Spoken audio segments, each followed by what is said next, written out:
Père,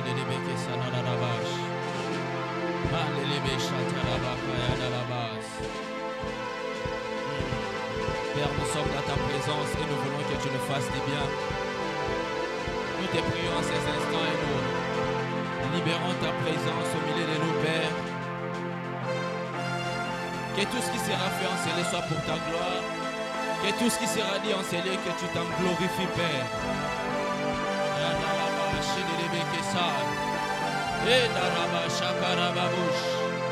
J'aimerais que quelqu'un prie pendant quelques minutes seulement. Là où tu es, j'aimerais que tu allumes le feu de la prière en ces lieux. Mandalaba Shakarabaza. Edalaba Shidebekesa. Mandalabo Shidarabaza. Mandelebeke Shatalalabasaka. Mandolobo Shidarabasa. Mandelebo Shakarabasa Telebo. Glorifie-toi dans les noms puissants de Jésus. Nous t'avons ainsi prié. Amen. Est-ce que quelqu'un peut acclamer pour Dieu? Est-ce qu'on peut acclamer?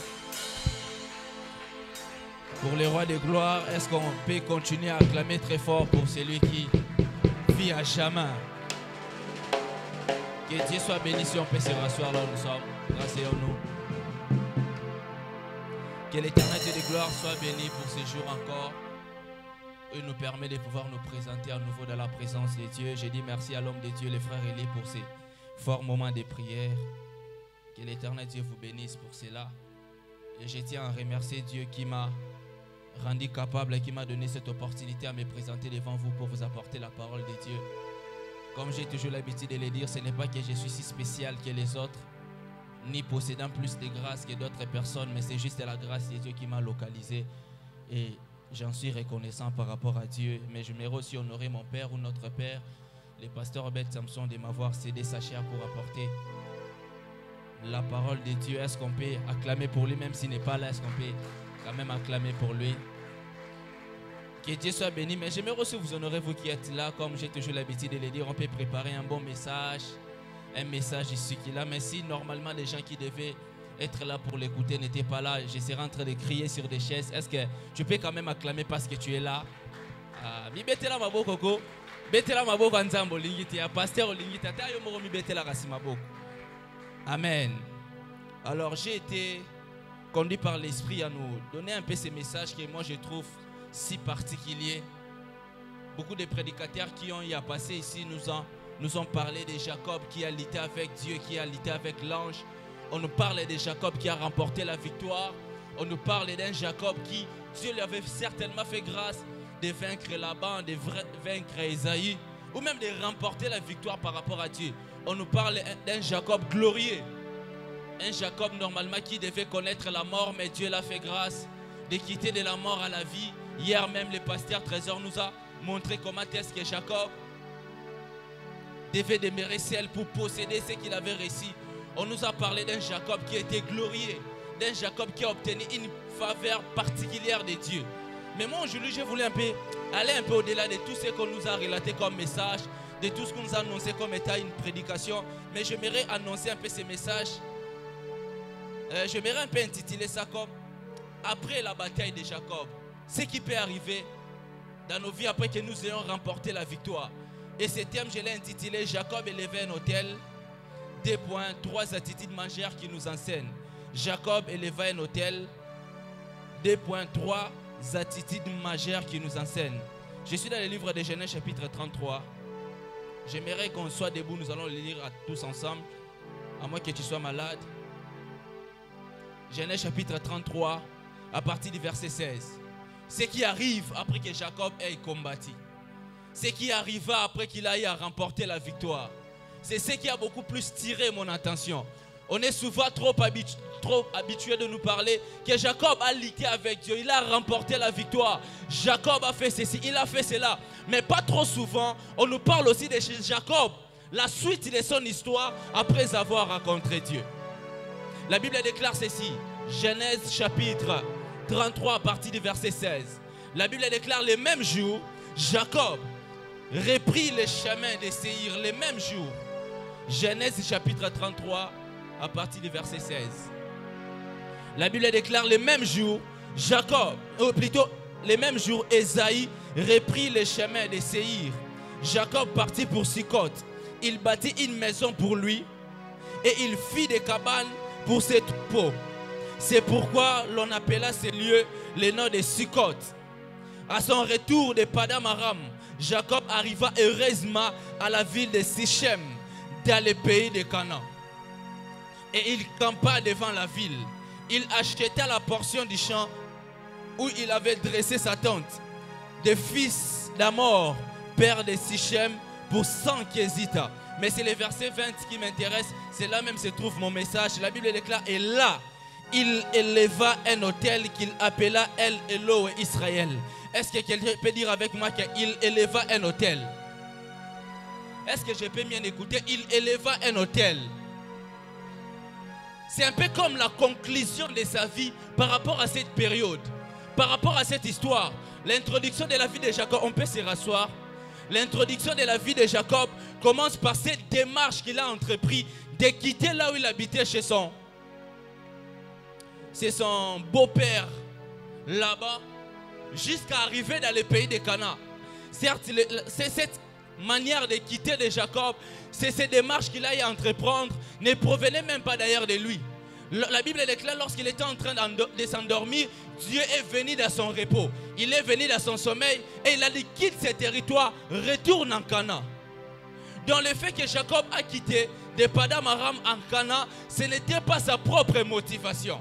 Ce n'était pas sa propre volonté. C'est Dieu qui a initié cela. C'était la volonté émanant de Dieu de pouvoir quitter ce territoire pour aller jusque dans le pays de Canaan. On nous montre dans l'introduction de cette histoire Dieu qui parle à Jacob. Il lui a dit, je serai avec toi, je t'accompagnerai jusqu'à ce que tu arriveras en Canaan. On nous montre Dieu comme étant dans l'introduction de la vie de cet homme. Dans l'introduction, il a écouté une parole prophétique. Et pendant son parcours, Jacob a rencontré des combats. Pendant son parcours, Jacob a rencontré des obstacles. Pendant son parcours, il a rencontré des choses qui par moments semblaient un peu à le bouleverser. Il a d'abord entendu que Laban venait vers lui. Et Dieu a lutté pour lui et il a remporté la victoire sur Laban.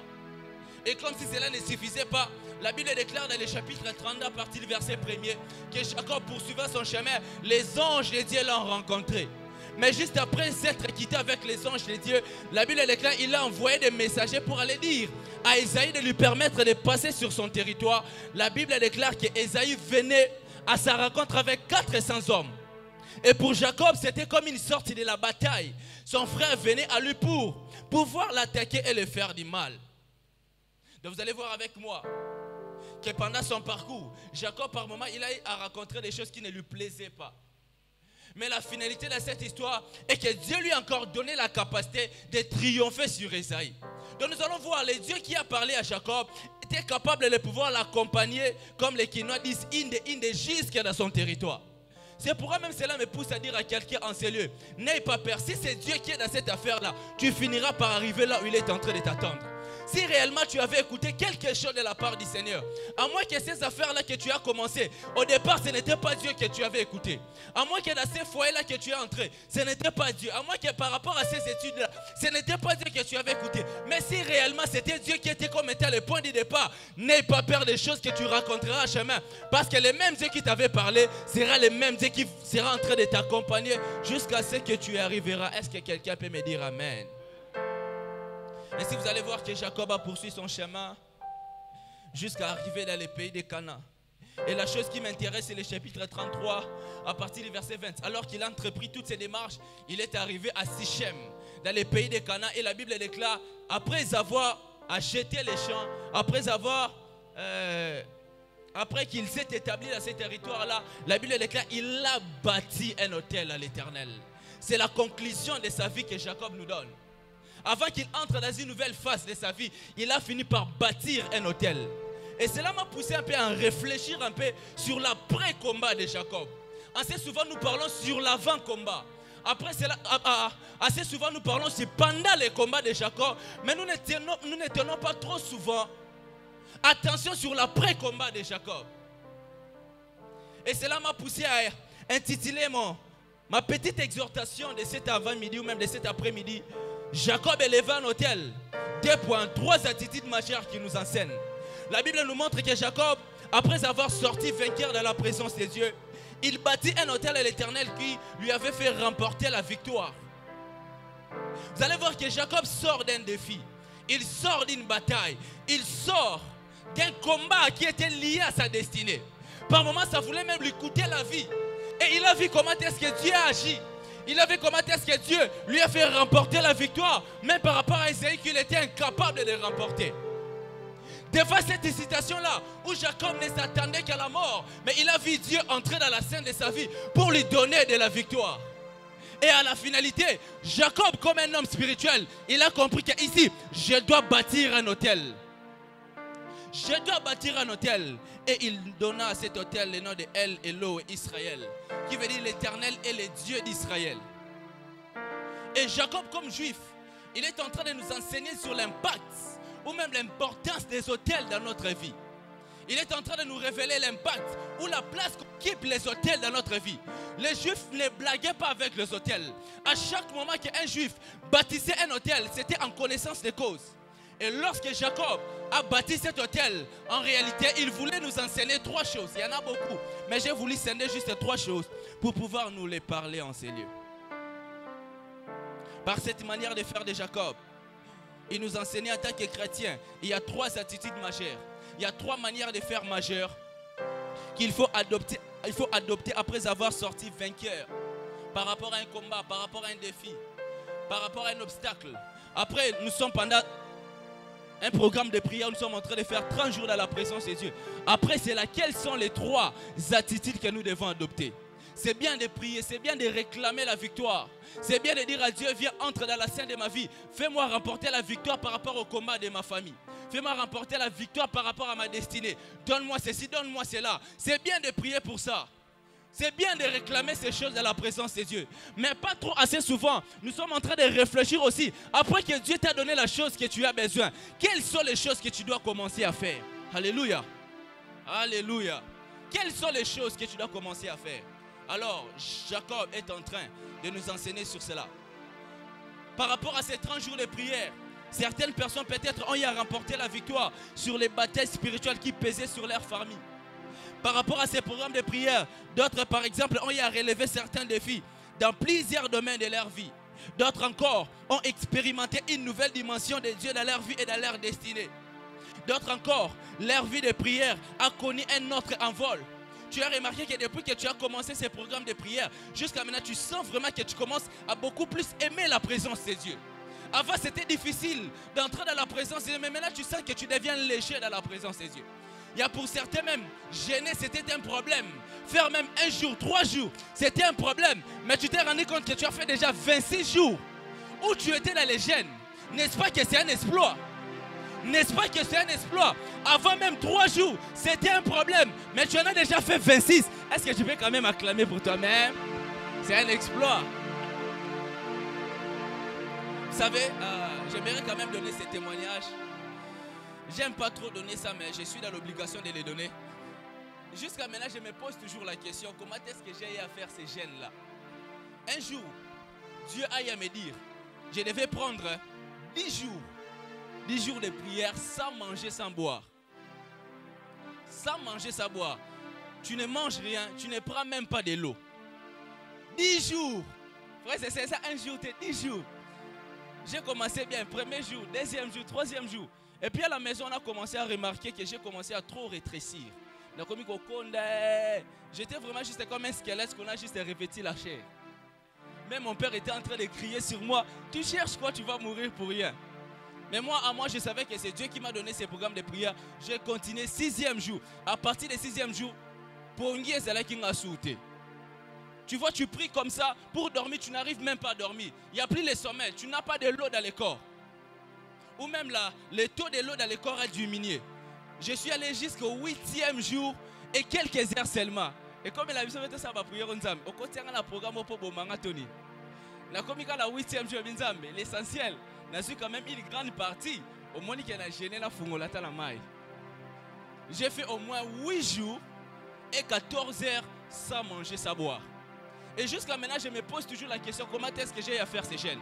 Parce que maintenant, là, même faire 3 jours, c'est un problème. Où tu fais le premier jour, deuxième jour, troisième jour, on remonte à la foufou et là. Mais jusqu'à maintenant, je me pose toujours la question, comment est-ce que j'ai arrivé à faire 8 jours sans manger, sans boire? Frère et sœurs, si c'est Dieu qui est dans ces programmes-là, tu finiras par les faire. Alléluia. Alléluia. Donc, un jour même pour nous, c'était difficile. Mais tu en as fait 26 et tu continues jusqu'à 30. C'est quand même un exploit.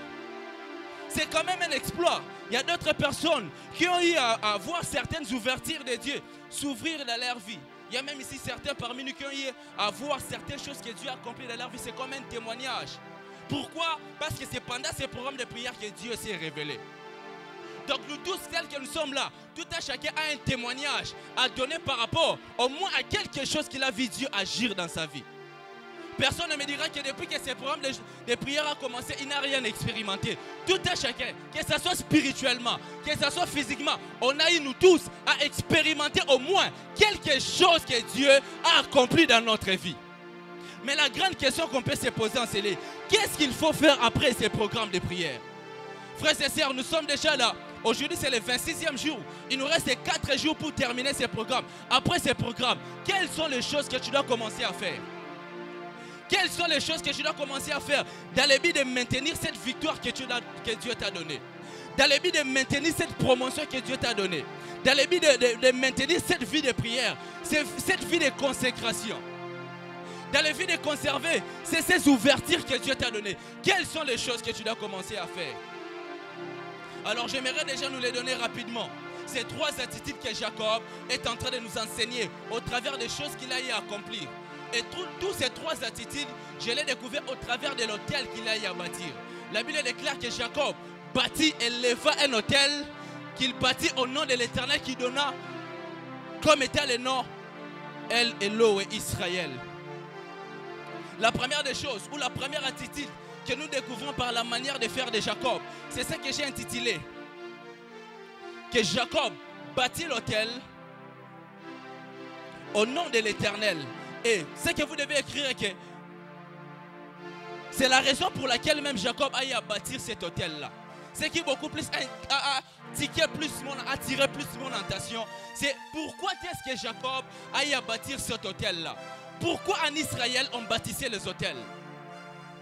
La Bible nous parle de l'histoire d'Abraham, qui à une certaine période, à chaque moment qu'il faisait un déplacement, il bâtissait un autel.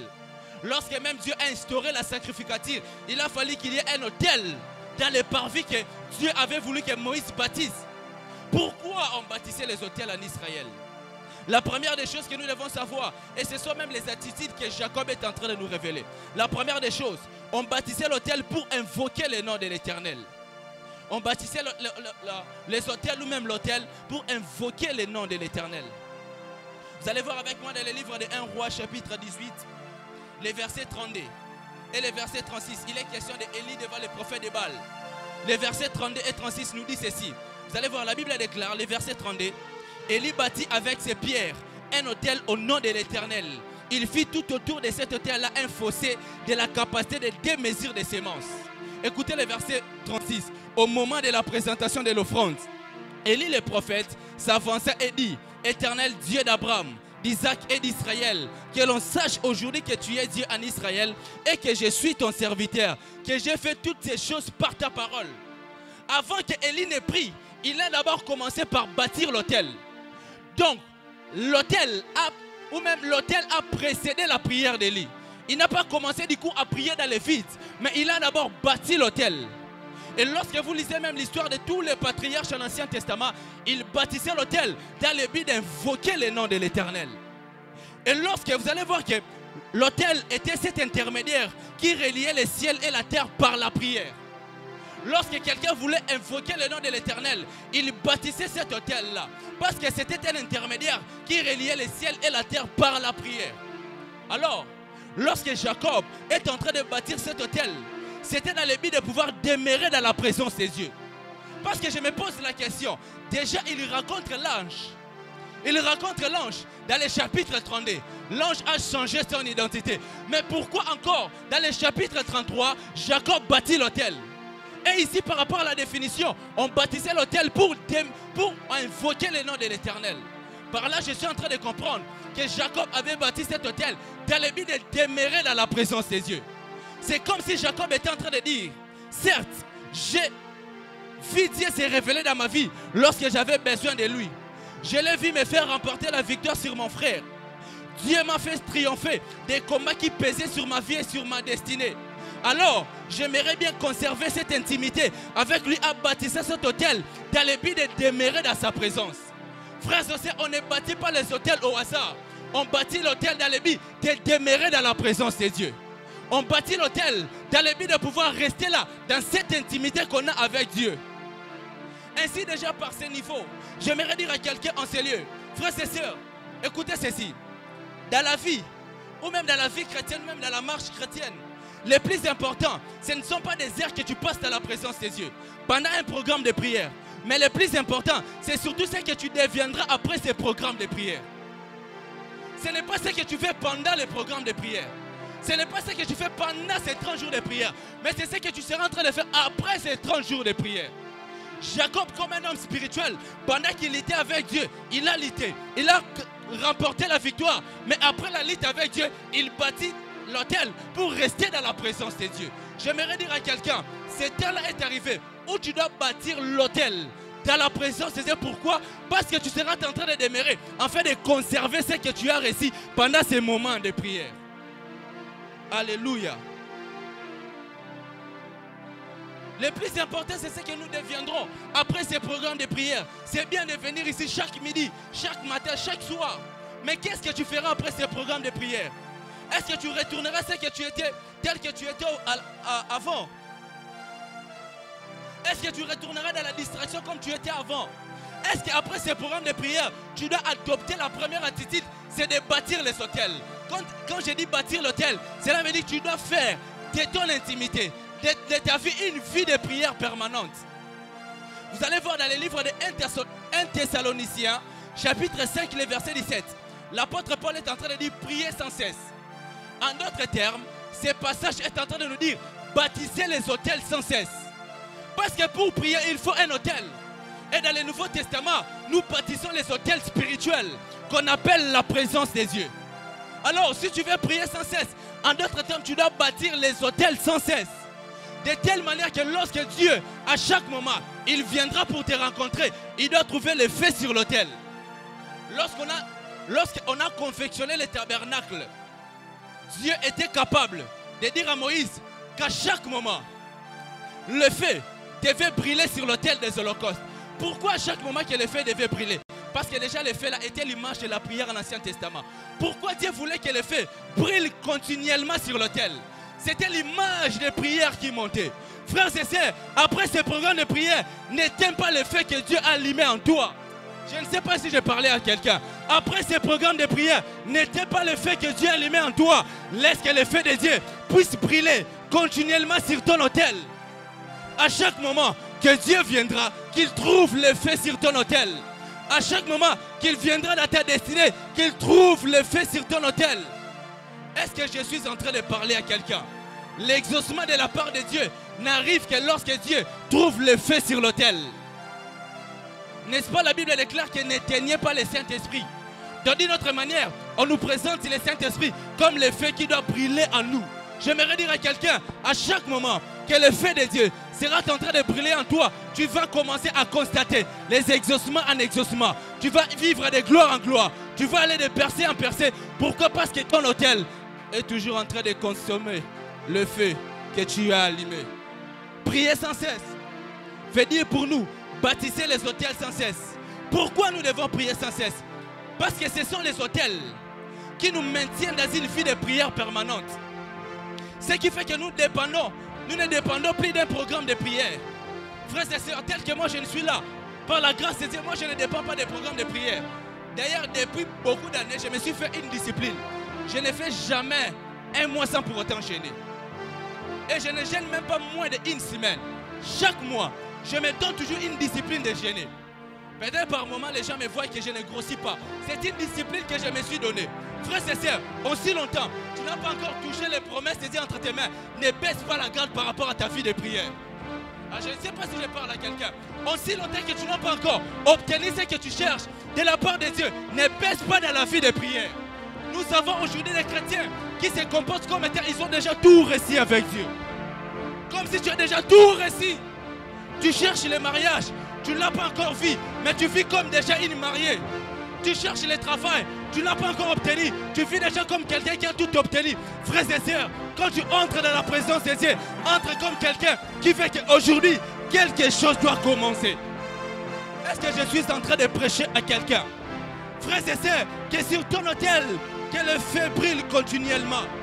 Les autels nous permettent de pouvoir nous maintenir dans une vie de prière permanente. Tu as reçu l'onction, tu as reçu la grâce, tu as reçu les exaucements de la part de Dieu. Mais après ces 30 jours, qu'est-ce que ta vie deviendra? Est-ce que tu deviendras comme tu étais auparavant? Non, moi je ne veux pas cette vie chrétienne. Moi je veux une vie chrétienne. On a constaté que je suis monté pendant ces programmes de prière. Mais on constate que je suis encore en train de monter même après ces programmes de prière. J'étais en train de dire à quelqu'un, on a constaté que je suis monté pendant ces programmes de prière. Mais non, j'ai compris une révélation. Je dois monter de gloire en gloire. Je dois aller de prière en prière. Je dois entrer de jeûne en jeûne, de consécration en consécration. Pourquoi? Parce que ce que je cherche, je ne l'ai pas encore obtenu. Est-ce qu'il y a des Jacob en ce lieu qui ne peuvent pas laisser Dieu jusqu'à ce que leurs identités vont changer? Tu vas dire à Dieu, mon hôtel que j'ai bâti dans ta présence, c'est pour me maintenir dans ta présence. Est-ce que quelqu'un peut acclamer pour Dieu?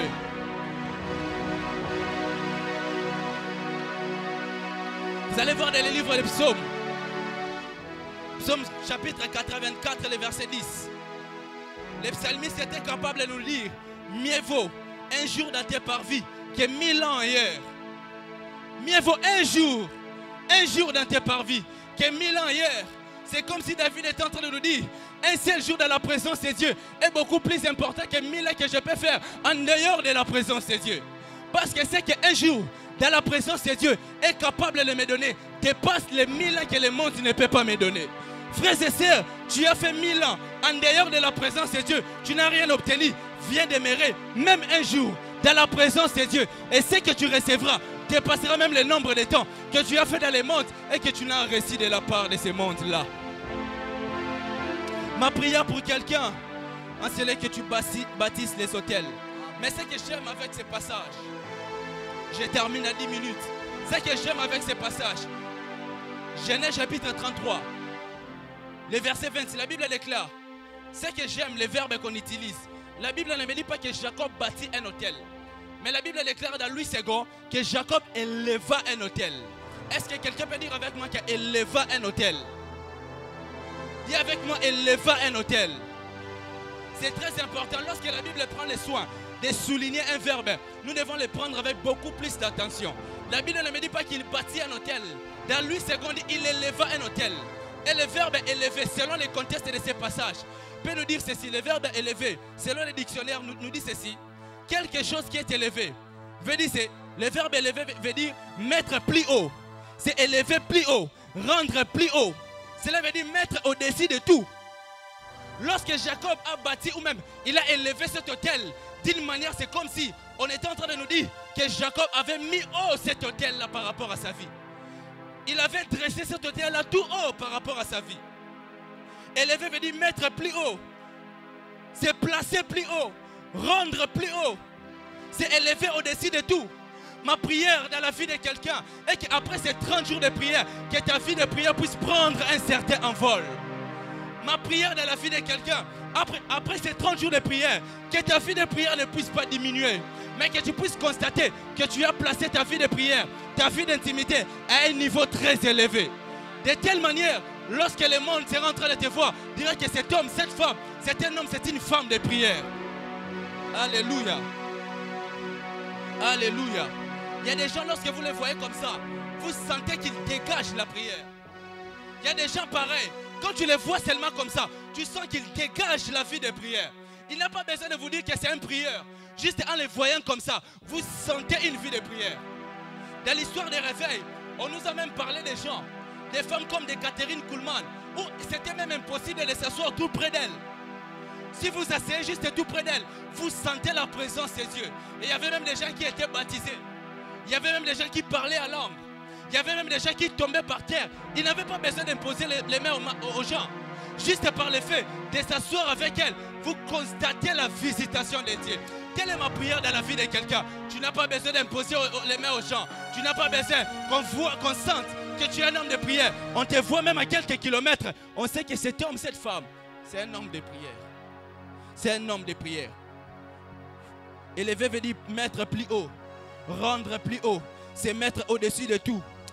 Ma prière dans la vie de quelqu'un, que ta vie de prière puisse porter un certain standing. Le monde a la dimension, il y a ma prière à 30 minutes, 1 heure. Entre dans une phase de la vie d'intimité où tu passes des heures dans la présence de Dieu. Tu ne sais même pas combien d'heures tu as y à passer. Frères et sœurs, ce n'est pas pour m'enorgueillir. Quand vous venez chez nous, quand vous demandez seulement, je cherche les frères maison, les frères chambre. Les frères chambre, chez nous, je ne me fais pas voir. Ce n'est pas que je n'aime pas être en famille ou avec les gens. Je passe plus de temps dans la présence de Dieu. Et le peu de résultats que j'obtiens devant les gens comme ça, ce sont les heures que je passe dans la présence de Dieu. Frères et sœurs, une courte prière que tu peux faire dans la présence de Dieu et que tu vois des grands résultats, ce n'est pas d'ailleurs les résultats de ces courtes prières, c'est les résultats de longues heures que tu as passées dans la présence de Dieu. Amen. Ça m'arrive par moment de prendre ma Bible, de lire la Bible de 9h jusqu'à 18h. Je ne me sens même pas fatigué. J'ai pris du matin jusqu'au soir. Frère et sœurs, fais de ta vie de prière une routine. Fais de ta vie de prière comme une routine, comme quelque chose que tu fais tous les jours. Il y a des chrétiens ici. La vie de prière, c'est circonstanciellement. Il peut entrer aujourd'hui, demain, il n'entre pas. Comment tu veux expérimenter la main de Dieu avec cette vie de prière-là? Deuxième des choses, élever, comme cette histoire nous parle de Jacob qui a élevé son autel. Élever, deuxièmement, nous parle, c'est investir de quelque dignité. C'est placer dans un haut rang. C'est rendre supérieur en pouvoir, en fortune, en gloire. Cela veut dire en d'autres termes, donner une première place, une place d'honneur, une priorité. Quand on dit qu'élever quelque chose en dignité, cela veut dire lui donner la première place. Lui élever dans un niveau d'honneur, dans un niveau de la considération, de la gloire. Frères et sœurs, est-ce que lorsqu'on vient dans ta vie, on a la capacité de constater que si on te regarde, aujourd'hui jusqu'à demain, on comprend qu'avant que tu fasses n'importe quoi, d'abord tu commences à prier. Est-ce que tu as fait de ta vie de prière une priorité? Déjà, tu peux te poser la question. Quand tu te lèves le matin, quelle est la première des choses que tu fais? Avant de dormir la nuit, quelle est la chose que tu fais? Surtout quand tu te lèves. Est-ce que la première des choses, c'est prendre ton téléphone et commencer à appeler? C'est entrer sur WhatsApp? Ou la première des choses, quand tu te lèves, c'est d'abord se prosterner? Frères et sœurs, tu veux que Dieu fasse de toi une priorité pour lui. Fais de la vie de prière une priorité pour toi. Je disais à quelqu'un, si tu veux que Dieu fasse de toi une priorité pour lui, fais de ta vie de prière une priorité pour lui. Est-ce que je suis en train de parler à quelqu'un? Quand on vient de ta vie, est-ce que tu as pris la vie de prière et tu l'as placée comme étant en première position? Lorsque les gens te regardent, on voit, lui là, il y a tel jour, il a pris, il ne sort pas, il ne fait rien. Il prend toujours le temps de pouvoir prier dans la présence de Dieu.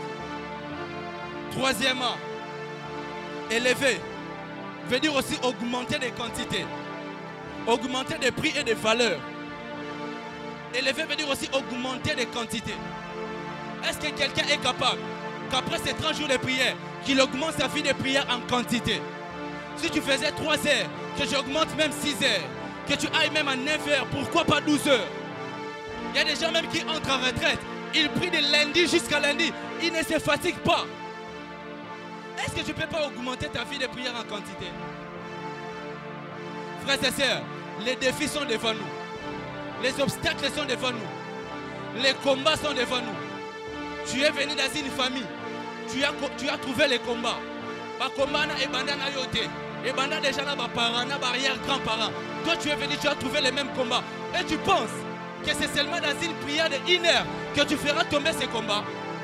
Tu fais passer ton temps inutilement. Ces genres de combats aiment des gens qui savent demeurer dans la présence de Dieu.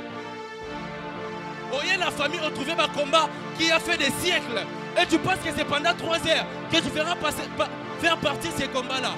Est-ce que quelqu'un est capable de passer des heures et des heures dans la présence des dieux? Est-ce que quelqu'un est prêt de faire une prière avec moi en scellé pour dire Seigneur, fais de ma vie une vie de prière. Je ne dépendrai plus d'un programme. Ma vie deviendra un style de vie de prière. Qu'il y ait programme ou non, je sais que moi-même j'ai mes programmes de prière personnels. Chaque jour je vais jeûner. Chaque mois je vais jeûner. Chaque année je vais jeûner. Pourquoi? Parce que j'ai bâti un hôtel dans ta présence. Écoutez-moi très bien. Je termine déjà. Écoutez-moi très bien. Les moments les plus durs, les moments les plus farouches, les moments les plus importants où l'ennemi nous attaque, ce n'est pas lorsque nous sommes dans les champs de bataille. Ce n'est pas lorsque nous sommes en train de passer des heures dans la présence de Dieu pendant ces programmes de prière. Les moments où l'ennemi prend le soin de nous attaquer, ce n'est pas lorsque nous sommes dans les champs de bataille. Tel que nous sommes là, nous sommes dans les champs de bataille. Nous combattons par la prière. Ce n'est pas ici que l'ennemi va t'attaquer. L'ennemi attendra que ces programmes puissent terminer. L'ennemi attendra que tu sors de ces 30 jours de prière. Pendant que tu te dis, bon, on a outil quand même la 30 jours, que je prenne même 10 jours d'entrer dans la distraction, d'entrer dans les loisirs. C'est là que l'ennemi fera son entrée dans ta vie. C'est là que l'ennemi trouvera une piste pour descendre et t'attaquer. Écoutez ceci. Dans le livre de 2 Samuel, chapitre 11, le verset 2, il est question de David. J'aimerais qu'on puisse lire ces passages. Prenons nos Bibles et nous allons les lire. 2 Samuel chapitre 11. C'est très important que nous puissions les lire. Ça va nous aider. 2 Samuel chapitre 11. Je commence à partir du verset 1er. La Bible déclare ceci. 2 Samuel 11, le verset 1er. L'année suivante, au temps où le roi se mettait en campagne. Écoutez bien. Au temps où le roi se mettait en campagne, David envoya Joab. Au lieu qu'il aille lui-même, il a envoyé Joab avec ses serviteurs et tout Israël pour détruire le fils d'Amon et pour assiéger Rabat. Mais David restait à Jérusalem. David, tu restes à Jérusalem pour faire quoi? En Israël, lorsque le peuple combattait, le roi se présentait comme étant le premier général. Celui qui était comme étant en avant-poste, en avant-garde. Toute l'armée était derrière le roi. Et c'est le roi qui se présentait en avant. Mais ici, au lieu que David aille en campagne, aille en guerre, lui il est resté à Jérusalem. Qu'est-ce que tu fais? Écoutez maintenant la conséquence. Le verset 2. Un soir, David se leva de sa couche. Et comme il s'est promené, et comme il s'est divertissé, et comme il était dans la distraction, écoutez ce qui arrive. Et comme il s'est promené sur le toit de la maison royale, il a perçu là une femme qui s'est baignée et qui faisait très belle figure. David fit demander qui était cette femme. Et on lui dit, n'est-ce pas là Bathsheba, fille d'Eliam, femme d'Uri, les Hétiens. Et David envoya les gens pour la chercher. David, qu'est-ce que tu fais?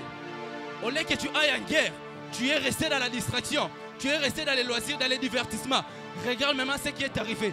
Il a envoyé les gens pour les chercher. Elle vint vers lui. Et David coucha avec la femme d'autrui. David, quel péché tu as commis? Pourquoi David a occasionné ce péché? C'est parce que David n'était pas là où Dieu l'attendait.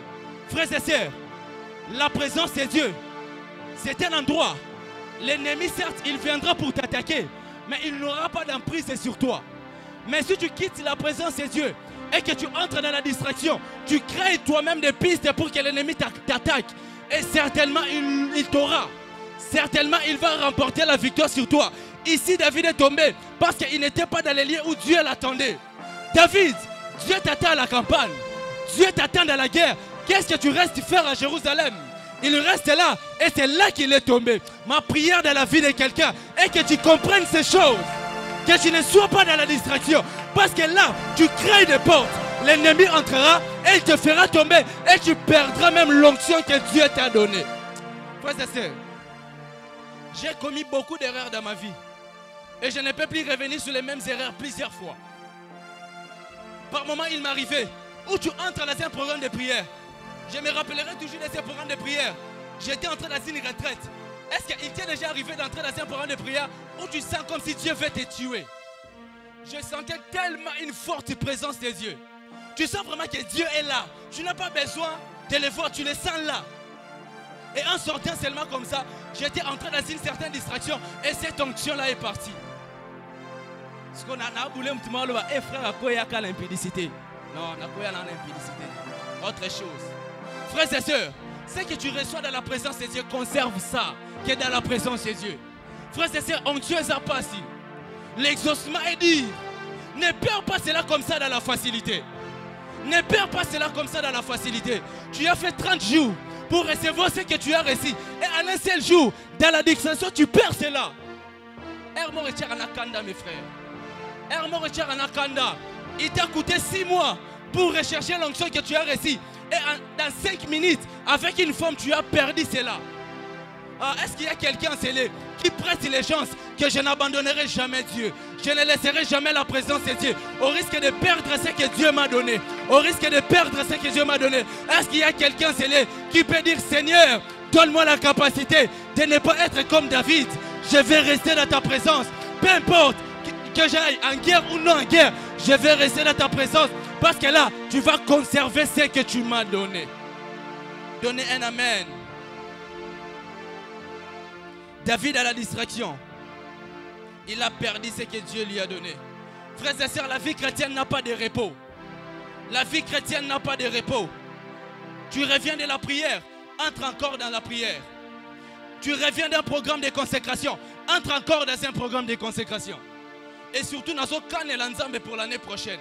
L'année prochaine, je fermerai mes oreilles. Que les gens disent, cela ne me regarde pas. J'ai besoin de vivre les dieux de mon appel. Nous avons besoin de vivre les dieux de la faveur de Dieu. Frères et sœurs, des moments que tu passes dans la présence de Dieu va déterminer les exploits que tu auras à l'extérieur de la présence de Dieu. Hein? Des moments que tu passes. Tu reviens d'un programme, entre encore dans un autre programme. Je sais déjà que janvier, j'aurai Dieu. Février, j'aurai Dieu jusqu'à décembre. Je ne laisserai plus jamais de l'espace. Cherche Dieu comme jamais. Tu reviens d'un programme de prière, entre encore dans un autre programme. Ne laisse pas de la place à l'ennemi pour pouvoir t'attaquer. Ne lui ouvre pas de portes. Il est plus malin que tu ne peux le penser. L'ennemi n'attend pas lorsque tu es spirituel. Il t'attendra lorsque tu deviendras distrait. David était devenu distrait et l'ennemi l'a attaqué. Quand est-ce que Samson est tombé? Ce n'est pas lorsqu'il était spirituel. Ce n'est pas lorsqu'il terrassait les Philistins. Samson est tombé lorsqu'il a placé sa tête sous la couche de là. C'est là qu'il était distrait et il est tombé et il a perdu l'onction. Frères et sœurs, frères et sœurs, frères et sœurs, l'onction est dire conservons ce que Dieu nous donne. Je sens Dieu parler ça très fort dans mon cœur. L'année prochaine, c'est une année où nous devons vivre Dieu. Conservons ce que Dieu nous donne dans la prière. Conservons ce que Dieu nous donne dans la prière. Frères et sœurs, la vie chrétienne est dure. Ne perds pas le paix que Dieu t'a donné. Si tu veux que Dieu puisse augmenter encore en quantité, commence déjà à conserver le paix qu'il t'a donné. Est-ce qu'il y a des gens qui peuvent faire confiance à Dieu en ces lieux? L'autel, c'est le lieu où nous invoquons et cherchons la face du Seigneur. L'autel, c'est le lieu de la rencontre particulière avec Dieu. C'est un lieu où nous sommes seuls à seul avec Dieu. Si Dieu veut descendre dans notre vie pour nous visiter, il descendra sur l'autel. La Bible déclare, lorsque Salomon a eu à sacrifier 1000 moutons ou 1000 brebis ou 1000 animaux qu'il avait sacrifiés, la Bible déclare, et là, la gloire de Dieu était descendue sur le tabernacle de telle manière que les sacrificateurs ne pouvaient plus entrer. Quand est-ce que la gloire de Dieu est descendue? C'est lorsque l'autel a été bâti. Tu veux que Dieu descende? Bâtis un autel. Tu veux que Dieu descende dans tes études? Bâtis un autel. Tu veux que Dieu descende dans ton foyer? Bâtis un autel. Tu veux que Dieu descende dans tes finances? Bâtis un autel. Est-ce que quelqu'un peut crier très fort? Je bâtirai un autel. Est-ce que tu peux crier que je bâtirai un autel? Ainsi ma prière pour quelqu'un est qu'après ces programmes de prière où la faveur de Dieu avait bâti son propre autel, toi-même bâtis tes propres hôtels. Bâtis tes propres hôtels.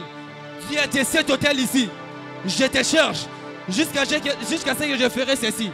Moi-même, il m'arrive par moment, quand j'ai bâti un hôtel, je dis bien que dans le Nouveau Testament, l'hôtel est spirituel. Cela veut dire que tu entres dans un programme de prière, tu libères à Dieu des paroles, tu fais des prières et tu peux nommer cet hôtel-là. Tu peux donner un nom à ton hôtel. Moi, par moment, ça m'arrive. quand j'entre dans un programme de prière, j'ai dit à Dieu, Seigneur, j'ai bâti un hôtel avec toi. Et cet hôtel, je lui donne un nom. Tel nom. Et j'ai toujours vu des exaucements de la part de Dieu par rapport au nom que j'attribue à l'hôtel que j'ai bâti. Frères et sœurs, soyons spirituels. Soyons spirituels. Dieu nous attend dans la gloire. Les chemins pour nous amener vers la gloire, ce sont les hôtels que nous sommes en train de bâtir. La Bible déclare, alors que Jacob était à Bethel, il a bâti un hôtel. Et le Dieu de Bethel l'a gardé jusqu'à dans le pays de Canaan. Tu veux que Dieu te protège, tu veux que Dieu te visite, bâtis un hôtel qui va t'accompagner jusqu'à dans la gloire. C'est ça la première chose. Je pars rapidement. Jacob, il a bâti un hôtel. Et cet hôtel, c'est l'image de la prière. Pour que le feu puisse descendre, dans 1 Roi chapitre 18, dans l'histoire d'Élie, il a fallu qu'il y ait un hôtel. Et sur la croix, pour que les salis arrivent à l'humanité, il a fallu qu'il y ait l'hôtel qu'on appelle Golgotha. Frères et sœurs, écoutez, il n'y a rien du ciel qui descend sur l'hôtel. Ce qui descend plutôt sur la terre, c'est l'intermédiaire de l'hôtel. Hein? Il n'y a rien du ciel qui descend sur la terre, c'est l'intermédiaire de l'hôtel. Pour que les salis qui étaient dans le ciel descendent sur la terre et que cela se manifeste, il a fallu l'hôtel qu'on appelle Golgotha. Sans hôtel, il n'y a pas d'exaucement. Fais de ta vie une vie de prière. J'en passe. Le premier hôtel, c'est l'image de la vie de prière. Jacob, il a remporté la victoire, mais cela lui a poussé encore à bâtir un hôtel qu'il a nommé El Elohim Israël, qui veut dire l'Éternel est le Dieu d'Israël. Et c'est là qu'il a invoqué le nom de Dieu. Et Dieu n'a fait qu'accompagner Jacob de des exploits. Si tu veux vivre des exploits avec Dieu, continue à bâtir les hôtels avec ces dieux-là. La deuxième des choses, la deuxième attitude que nous devons adopter, ça se résume toujours par rapport à l'image de l'hôtel. Premièrement, l'hôtel nous révèle la vie de prière permanente. C'est un lieu qu'on bâtissait pour chercher la face de l'Éternel. Deuxième image que l'hôtel nous donne, c'est un lieu du service. C'est un lieu du service. La deuxième attitude que Jacob nous enseigne, nous trouvons là par l'explication de cet hôtel. L'hôtel n'était pas seulement un lieu pour prier, mais c'est aussi un lieu pour servir Dieu. Jacob a bâtissé cet hôtel d'une autre manière, il servait l'Éternel. Vous allez voir dans le livre de Nombre chapitre 8, le verset 19, Dieu était capable de dire à Moïse, Nombre 8, 19 pour ceux qui écrivent. Dieu était capable de dire à Moïse, j'ai donné les Lévites entièrement à Aaron et à ses fils, d'humilier des enfants d'Israël pour qu'ils fassent les services. Écoutez, pour qu'ils fassent les services des enfants d'Israël dans la tente d'assignation, mais pas seulement dans la tente d'assignation. Écoutez la suite. Pour qu'ils fassent l'expiation. J'aimerais l'expliquer. Le temple ou même le tabernacle de Moïse était subdivisé en trois parties. Il y avait ce que nous appelons les parvis, les lieux saints et les lieux très saints. Dans les parvis, il y avait deux choses. Il y avait l'autel de l'Holocauste et la cuve de rein. Dans les lieux saints, il y avait la table de pain de proposition, il y avait les chandeliers, et juste avant qu'on entre dans les lieux très saints, il y avait la table qu'on appelle le brûle-parfum, où on répandait de l'encens, les parfums. Et maintenant, dans les lieux très saints, il y avait dans les lieux très saints, il y avait, on appelle ça encore quoi? Kalala. Dans les lieux très saints, il y avait, attendez, ça va venir, où Dieu descendait, il y avait l'arche de l'alliance, voilà un peu. Ça arrive à... Ce sont des choses que j'ai étudiées depuis longtemps, ça m'a un peu échappé. Donc, dans les lettres, ça, il y avait l'arche de l'alliance. Et dans l'arche de l'alliance, il y avait la manne. Il y avait la manne, il y avait la table de la loi. Et il y avait aussi la verge d'Aaron qui avait fleuri. Donc, vous allez voir que le tabernacle était subdivisé en trois parties. Et maintenant, c'était dans les parvis. Lorsqu'on parle que les Lévites ils doivent faire l'expiation, cela veut dire qu'ils prenaient le sang qu'on aspergeait ou même qu'on répandait sur l'autel des holocaustes dans les parvis, et les souverains sacrificateurs amenaient cela jusqu'à dans les lieux très saints, le jour de la fête des expiations. Donc ceux qui commençaient dans l'autel finissaient là dans les lieux très saints. Donc vous allez voir, lorsque Dieu dit qu'ils vont servir où? Ils vont commencer devant l'autel de l'holocauste pour terminer dans la tente d'assignation. Et c'était une manière pour eux de servir l'Éternel. Dans l'autel ne nous révèle pas seulement un endroit pour prier Dieu, nous révèle aussi un endroit pour servir Dieu. Alléluia. Alléluia. On bâtissait l'autel comme étant le fait de pouvoir servir l'Éternel. Frères et sœurs, un vainqueur dans la présence de Dieu, ce n'est pas seulement celui qui prie Dieu, mais c'est aussi celui qui sert l'Éternel. Et nous sommes dans la présence de Dieu, ici à la faveur de Dieu. Nous devons servir l'Éternel pour conserver ce qu'il nous a donné. Frères et sœurs, tu veux vivre la bénédiction, tu veux conserver la bénédiction, tu veux que Dieu protège ce que tu as, continue à servir Dieu. Écoutez ce que Exode dit. Exode 23, le verset 25. La Bible déclare, vous servirez l'Éternel. Ça commence par ça, l'introduction. Vous servirez l'Éternel et lui bénira vos pains et vos eaux. Sans service, il n'y a pas de bénédiction. Sans service, il n'y a pas de pain. Les pains et les eaux, c'est l'image de la provision. Sans les services, il n'y a pas la provision. Plusieurs viennent dans la présence de Dieu, Seigneur, bénis-moi. Fais ceci, tu pries, c'est bien. Mais tu ne fais pas la totalité de l'autel. Tu dois équilibrer ton autel. Dans l'autel, il n'y a pas seulement la prière, mais dans l'autel, il y a aussi les services. Tu dois entrer dans la présence de Dieu pour dire, au-delà de prier, je dois demeurer pour servir l'Éternel. Alléluia. Alléluia. Psaume 91, verset 1er. La Bible déclare, celui qui demeure sous l'abri du Très-Haut repose à l'ombre du Tout-Puissant. Et tu ne peux pas être protégé par Dieu sans pour autant servir ce Dieu-là.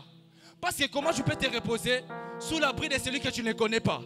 Parce que servir Dieu nous établit dans une connaissance, dans une alliance, dans une rencontre particulière avec Dieu. Alors il ne peut pas te protéger sans pour autant que tu puisses le servir. Dans l'autel, c'est aussi l'image du service. Frères et sœurs, après ces programmes de prière, continuons à servir Dieu. Continuons à servir Dieu. Nous voulons vivre la bénédiction et continuons à servir Dieu. Je termine déjà. Troisièmement, l'autel, ce n'était pas seulement un lieu de la prière. Ce n'était pas seulement un lieu de service. Comme les services de Dieu. Protocole, chorale, tout ce que nous faisons, c'est les services de Dieu. Troisièmement, l'autel. On venait aussi à l'autel pour présenter des sacrifices ou des reconnaissances envers Dieu. L'autel comme un lieu de sacrifice ou même de la présentation des sacrifices ou des reconnaissances envers Dieu. On sacrifiait en guise d'accompagner des sacrifices à la prière que nous faisons à Dieu. Lorsque quelqu'un venait avec son offrande devant l'Éternel, c'était une sorte d'adoration qu'il faisait de la prière. Et au-delà de ça, il mettait quelque chose sur l'autel. Parce que l'autel n'était pas établi au hasard. On plaçait toujours quelque chose sur l'autel. C'était l'image de la reconnaissance. C'était l'image des sacrifices qu'on plaçait. Lorsque nous lisons même 1 Roi 18, vous allez voir qu'avant que les feux puissent descendre, avant qu'Élie même fasse une prière, il a fallu d'abord qu'il place les offrandes. Il a amené les taureaux, il a coupé, il a placé sur l'autel, il a prié et Dieu a exaucé. Frères et sœurs, tu veux vivre l'exaucement, apprends aussi à mettre ta main dans la poche, à sacrifier pour l'œuvre de l'Éternel. Est-ce que je suis en train de parler à quelqu'un? Et l'autel était le lieu où on offrait à Dieu toutes sortes d'offrandes. Par exemple la dîme, les actions de grâce, les offrandes ordinaires, les prémices, les semences. Tout ça là, on apportait ça. On présentait à Dieu, on mettait ça sur l'autel. Et les sacrificateurs brûlaient cela. Frères et sœurs, ne venons pas seulement avec les paroles dans nos bouches. Venons aussi avec ce que Dieu nous a donné. C'est une manière de pouvoir établir l'autel dans sa vie. Parce que l'autel n'a jamais été vide. Même à Golgotha, il a fallu l'offrande qu'on appelle Christ sur l'autel de Golgotha. Alléluia. Alléluia. Ainsi ma prière pour terminer. Ma prière dans la vie de quelqu'un. Et qu'après ces programmes de prière, que tu maintiennes ce que tu as reçu de la part de Dieu pendant ces 30 jours en invoquant son nom pour te maintenir dans ta bénédiction. Lui serva deuxièmement par ton exemple et ta disponibilité, plutôt par ton temps et ta disponibilité et tes énergies nécessaires dans sa présence. Et troisièmement, à lui rendre grâce par toutes sortes des offrandes. Je termine mon exhortation, même ma prédication, par ces trois choses.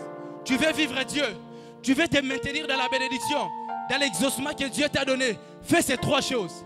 Bâtis un autel pour prier Dieu. Bâtis un autel pour servir Dieu. Et bâtis un autel pour offrir à Dieu. Est-ce qu'on peut acclamer pour Dieu dans le nom de Jésus en étant debout? Est-ce qu'on peut s'élever? Salem, change-moi un son. Nous allons prier par rapport à ça. J'aimerais qu'on puisse prier par rapport à cela, par rapport à ces trois choses. C'est très important. Assez souvent nous prions pour que nous soyons comme des Jacob, que Dieu est en train de combattre pour eux. Mais la grande question qu'on peut se poser, l'ange ne sera pas avec nous toujours. L'ange, à un moment, nous quittera. Mais après que l'ange est parti, qu'est-ce que nous-mêmes serons en train de faire? bâtissons un hôtel. Bâtissons un hôtel. Et qu'il y ait un après-combat de Jacob. J'aimerais qu'il y ait un après-combat de Jacob. Que quelqu'un soit à mesure de dire à Dieu, Père, après ce programme de 30 jours, j'ai bâti un hôtel. Commence déjà à prier en fonction de cela dans le nom puissant de Jésus. Dis à Dieu, j'ai bâti un hôtel dans ta présence. Seigneur, donne-moi cette capacité de bâtir cet hôtel. Donne-moi cette capacité de bâtir un hôtel dans ta présence. De bâtir un hôtel dans ta présence. De bâtir un hôtel dans ta présence. De bâtir un hôtel. Bandalabo, chakalaba. Bondela, bondela, bondela.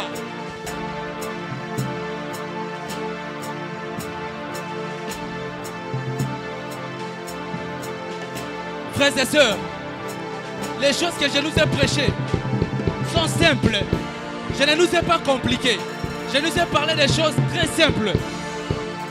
Dans le lui sont très simple à comprendre. L'autel, c'est l'image d'une vie de prière constante. L'autel, c'est l'image du service de Dieu. L'autel, c'est l'image des offrandes que nous apportons à Dieu. Frères et sœurs, fais de ta vie une vie de prière. Dis à Dieu que je ne sois pas un chrétien de programme de prière. Que je ne sois pas un chrétien de programme de prière. J'aimerais bien qu'après ces programmes de prière, que je me maintienne dans ta présence. Que je me maintienne dans ta présence. Que je me maintienne dans ta présence. Que je me maintienne dans ta présence. Zambe, côté sanga ba retraite yanga moko. Zambe, pesanga ba jeune yanga moko. Zambe, memanga la bangomba yanga moko. Zambe, memanga la mangengenge yanga moko. Zambe, na dépendre na ba programme ya église té. Na la chrétien oyo. Na zo dévancer d'ailleurs ba programme ya église. Avant même que to banda retraite na biso moko. Nga déjà na kota ki retraite. Nga déjà na banda ki kolukayo. Nga déjà na banda ki kolukayo. Frères et sœurs, les exploits à l'intérieur sont les conséquences de nos heures dans la présence de Dieu. Mandelele bosh. Mandelele boshaka. Mandelele bosha. Makarabakasha. Mabrakata la bakosha. Mayakata la bakashende. Mazapakata. Fais de moi un homme de prière. Fais de moi une femme de prière. Zambe, des choses que tu m'as dit. Ma prophétie oyo pesinga. Ekoko kisama. Kaka soki na bâtir ba hôtel. Ma prophétie oyo pesinga. Ekoko kisama. Kaka soki na bâtir ba hôtel.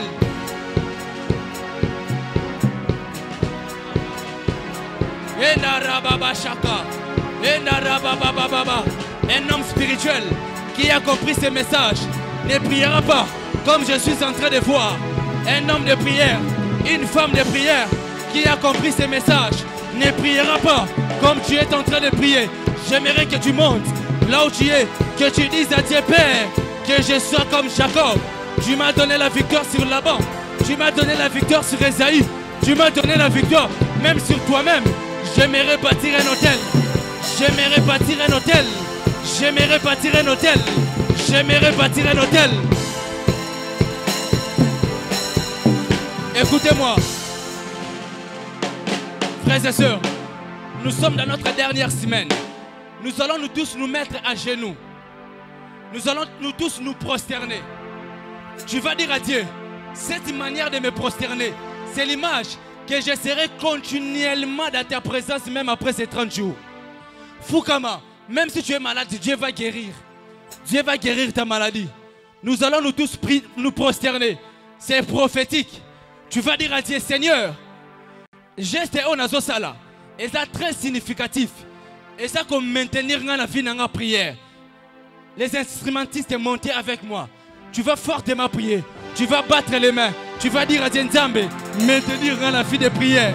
Commence à prier là où tu es dans les noms puissants de Jésus. Rabakatalaba. Commence à prier. Commence à prier. Commence à prier. Mazapakatalaba. Zapakatalabouche. Madagadagadagadaga. Madagadagadagadaga. Rapakatalabo. Yandalalalala. Rapakatalaba. Repakatalaba. Lelelelelelele.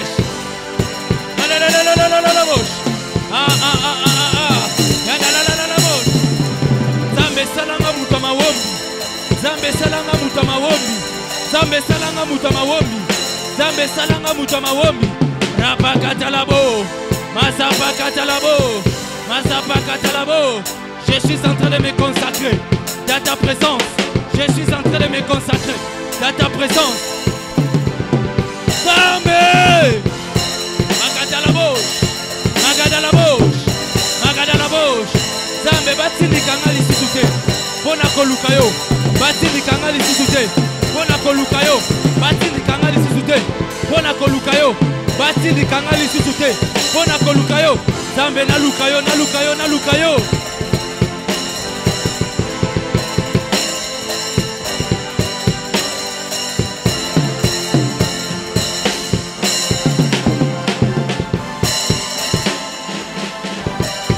Zambe atana nous namoni na ngezo smate. Na demeurer na présence de yo. La Bible déclare, priez sans cesse. La Bible déclare, priez sans cesse. La Bible déclare, priez sans cesse. Priez sans cesse. Veut dire aussi, bâtir les hôtels sans cesse. Bâtir les hôtels sans cesse. Sois continuellement présent dans la présence de Dieu. Sois continuellement présent dans la présence de Dieu. La Bible déclare à chaque moment que vos vêtements sont blancs et que l'huile ne manque pas sur votre tête. Bondela, bondela, bondela. Yokanga, yokanga. Toko beta maboko sikoyo makasi par rapport à sujet oyo. Yokanga. Tozo bondela. Nous avons lu l'histoire de David ici. David, un homme spirituel, un bien-aimé de l'Éternel, l'homme qui était capable, à son sujet, Dieu était capable de dire, David, l'homme selon mon cœur. Mais un jour, au lieu d'être dans la présence de Dieu, au lieu d'aller en guerre, il est resté à Jérusalem.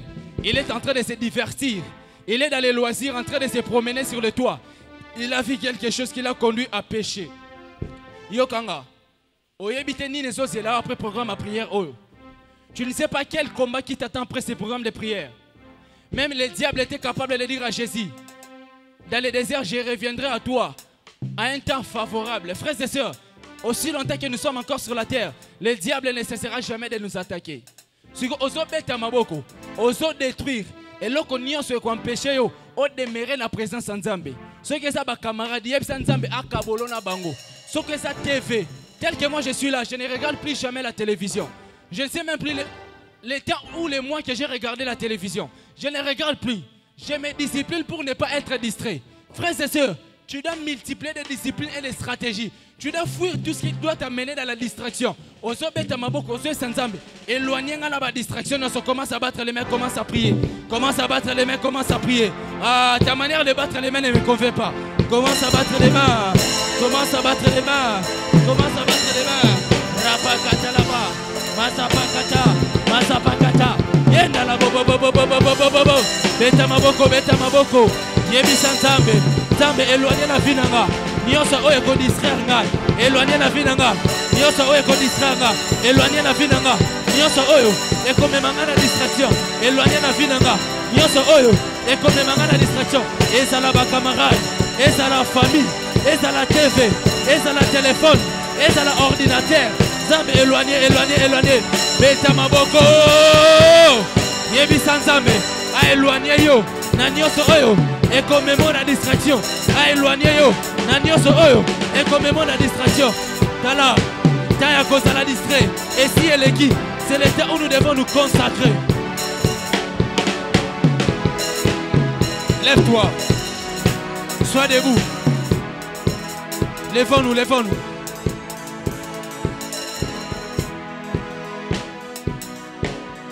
Frères et sœurs, écoutez-moi. Nullement dans la Bible, on nous a dit que David savait qu'un jour, quand il va sortir de sa maison, il verra une femme en train de se bénir. Nulle part. Nulle part. Cela veut dire que cette tentation a été une surprise pour David. Frères et sœurs, peut-être ces 30 jours de prière n'ont pas été une surprise pour nous. Mais laisse-moi te dire une vérité. La tentation à l'extérieur sera une surprise pour toi. L'ennemi viendra t'attaquer à un moment où tu t'attendras le moins.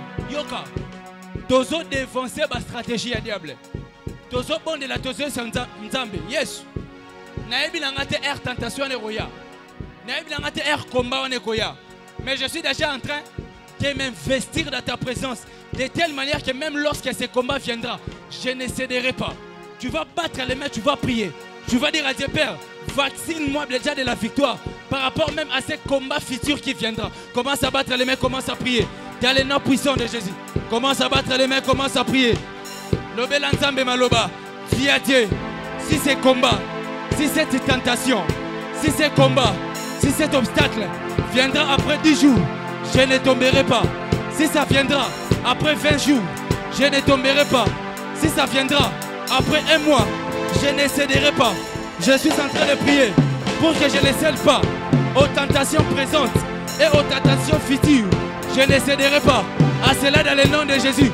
Parce que toi, tu es en train de me vacciner de la victoire. Parce que toi, tu es en train de me vacciner de la victoire. Nazobondela, Zambé, Nazala Lokola Davidité, Nazala Lokola Davidité. Il a remporté la victoire sur ses ennemis. Au lieu qu'il aille continuer la guerre, il est resté dans la distraction. Il est resté dans les loisirs. Il est resté dans les divertissements. Et c'est là que l'ennemi l'a attaqué. Et c'est là que l'ennemi l'a frappé.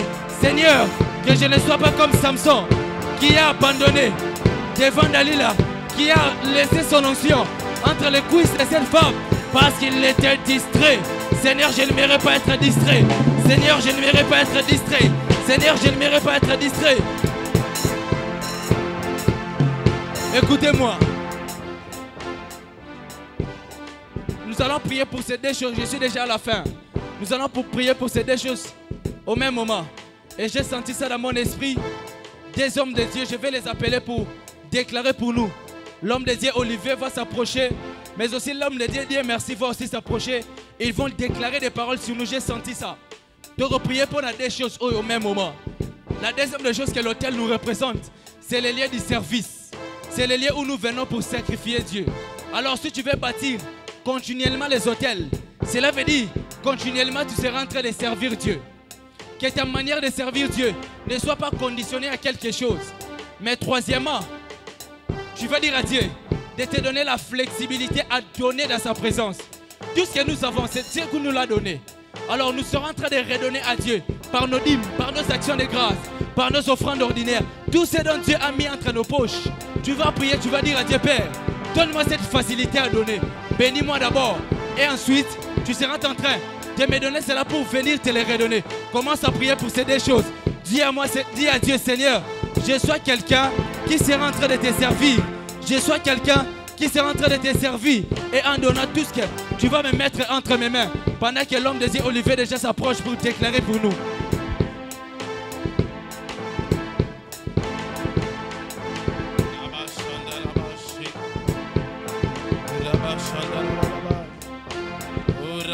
Continue à déclarer, frères et sœurs. Continue à prier, continue à déclarer.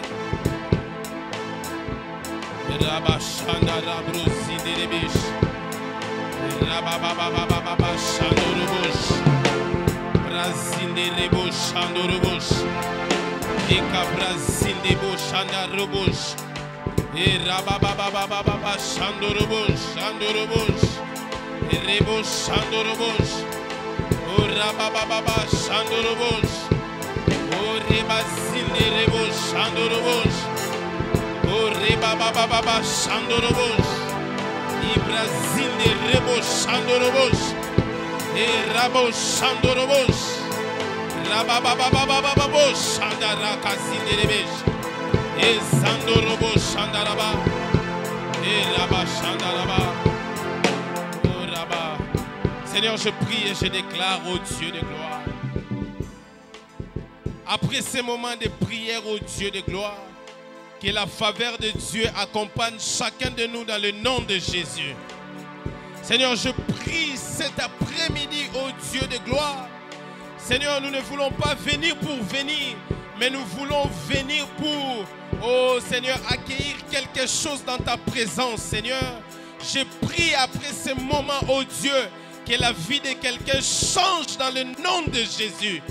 Père, tu as changé le nom de Jacob en Israël, Père éternel. Je prie après cet après-midi, Seigneur, que tu transformes la vie de quelqu'un dans le nom de Jésus. Oh Père éternel, nous ne voulons pas, Seigneur, prier parce que l'Église a dédié ces moments de prière. Mais Seigneur, nous voulons que la prière soit un style de vie, Seigneur, pour chacun de nous, oh Dieu.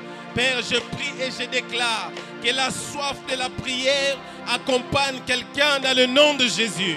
Je prie et je déclare, oh Dieu de gloire, Père, après ces moments de prière, oh Dieu, que la prière devienne un style de vie pour chacun de nous dans le nom de Jésus. Père, que la gloire et l'honneur te reviennent cet après-midi. Oh Dieu de gloire, merci. Merci pour ces temps de qualité.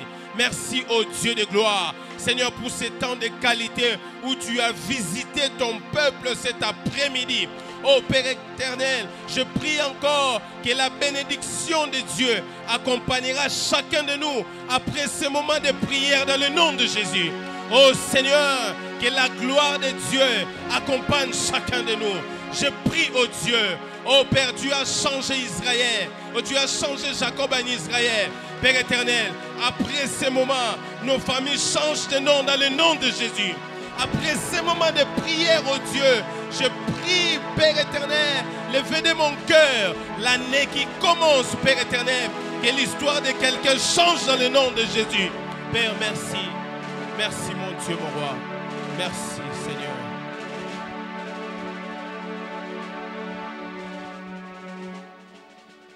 Seigneur, ton serviteur vient de nous prêcher. Il a dit une chose, l'autel pour offrir, l'autel pour sacrifice et l'autel pour l'offrande, l'autel, Seigneur Dieu, pour nos prières. Salomon a établi l'autel pour affermir le trône. Jacob a établi l'autel pour assurer la promesse. Seigneur, je prie que mon frère, ma sœur, éternel Dieu, celui qui n'avait pas la notion de l'autel, laisse que l'autel soit notre vie de chaque jour. Seigneur, comme ton serviteur nous a prêché, que la prière soit notre style de vie. Laisse que, oh Dieu, Yahweh, la prière soit notre style de vie, oh Dieu, et à nous qu'on retrouve l'esprit de prière. Seigneur, la Bible déclare, tu as fait des anges le vent et les serviteurs le flamme de feu. Laisse que mon frère, ma sœur, soit une flamme qui ne s'éteint jamais. Seigneur Dieu, Yahweh, dans nos maisons, que nous soyons de flammes qui ne s'éteignent jamais. Yahweh, oh Dieu, dans notre travail, nous soyons de flammes qui ne s'éteignent jamais.